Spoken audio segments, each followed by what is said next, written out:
It's 17 hours Universal Time. From Washington, this is Talk to America on VOA News Now. Sitting in for Carol Pearson, here's today's Talk to America host, Rick Pantaleo.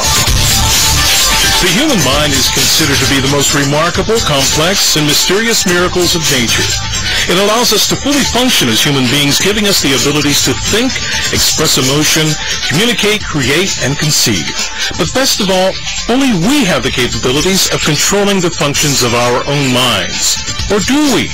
Is it possible that external control of the human mind has moved from the pages of science fiction into science fact? Is it possible that technology and knowledge exists that would allow others to tap into our minds to do their bidding? We'll find out as we talk about mind control on Talk to America. First, the news.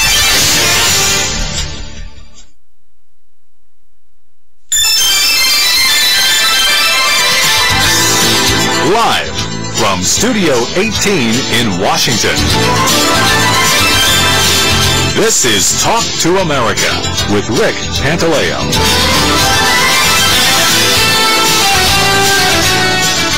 Many of us have heard or at least thought of the concept of mind control. Rather, it was through science fiction books, movies, or magazines. But there are those who say mind control techniques have moved from the pages of science fiction into science fact. Have you visited Talk to America's website lately?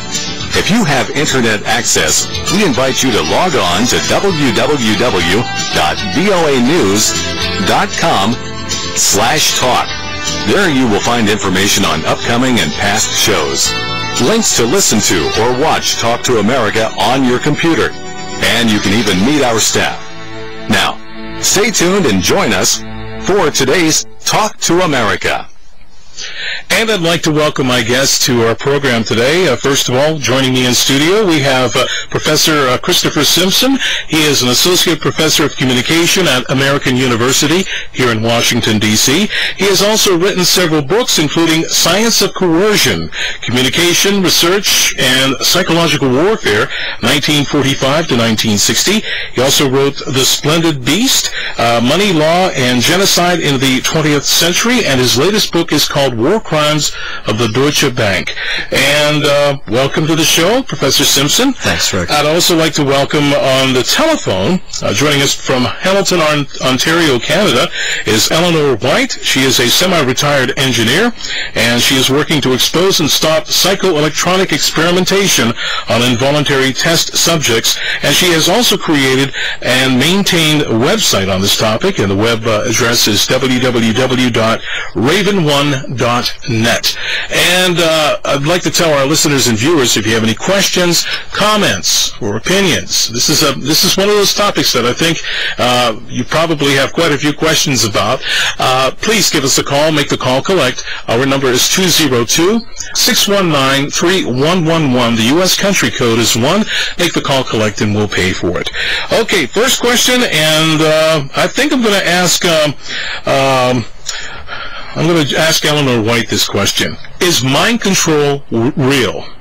Oh, very definitely. Absolutely. It's been real ever since the first MK Ultra survivor stepped into or was kidnapped into a laboratory. And when was that? That was in the 50s, according to texts on the subject like John Mark's Search for the Manchurian Candidate.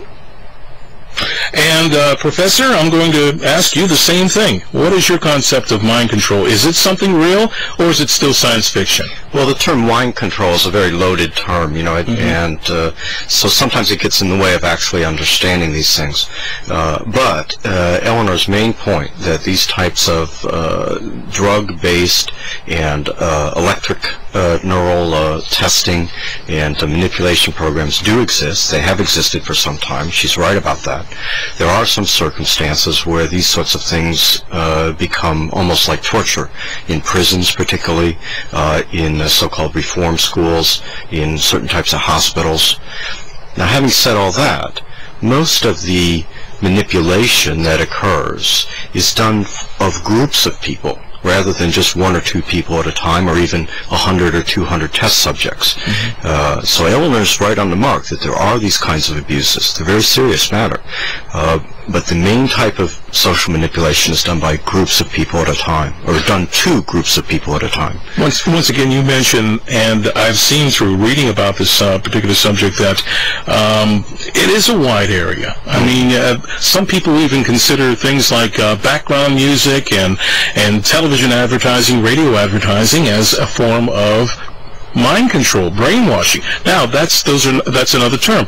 Brainwashing, mind control, are they exclusively the same type of thing, or are they separate from each other? Well, I'm not sure that any of these words has some sort of precise definition. You know, if you look at the dictionary definitions, they're very similar. Mind control, brainwashing, even advertising. The real question is what do they do?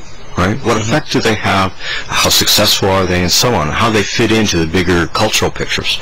And I think that there are types of torture that are used to take one person, say a spy or something, or a soldier who's been captured as a prisoner of war, and to brutalize that person psychologically until he or she does what the people who are holding that person prisoner want him to do. And that's true of both sides of the Cold War. It's true in many different countries. It's also true in the United States.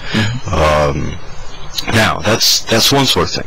Advertising, it has its purpose to induce you to buy things, or to, even deeper than that, to look at the world in a certain way, so that consuming things, buying things, having things is seen as admirable, a goal for life, you know, something that will bring you happiness and fulfillment. Well, I think most people, if they sat back and think about it a little bit, buying things doesn't really do that. But they feel compelled to. Well, they certainly feel induced to, right? And my own feeling is that the whole process it's much more organic.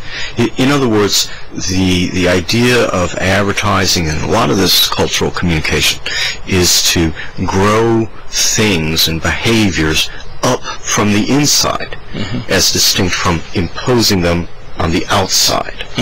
But this has one specific goal, to get you to buy their product. Yes, or to believe their vision of the world. And for example, if you watch, I don't know, Coca-Cola commercials, Pepsi commercials, all of those, or automobile commercials, you'll often see that it says very little about the product.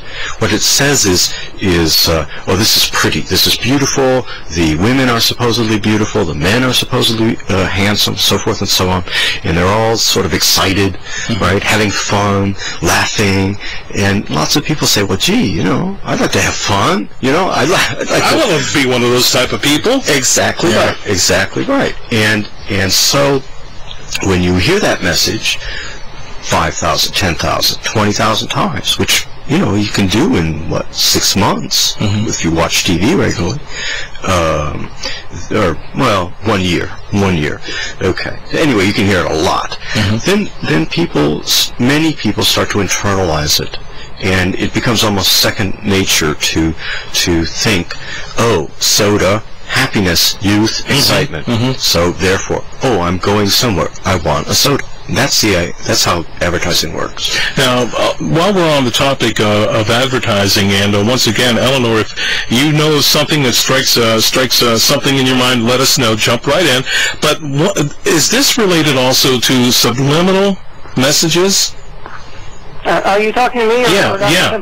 Well, what we're talking about has gone well beyond advertising by TV or anything as indirect as that. However, most of our members experience tinnitus, which is ringing in the ears, and there is a patent by Oliver Lowry about a so-called clear channel continuous subliminal method for injecting the voice into the mind, which doesn't interfere with other sounds. It's not time slicing. Eleanor, let's continue with that. And plus, I want to invite our viewers and listeners to give us a call, 202-619-3111. You're listening and watching to Talk to America.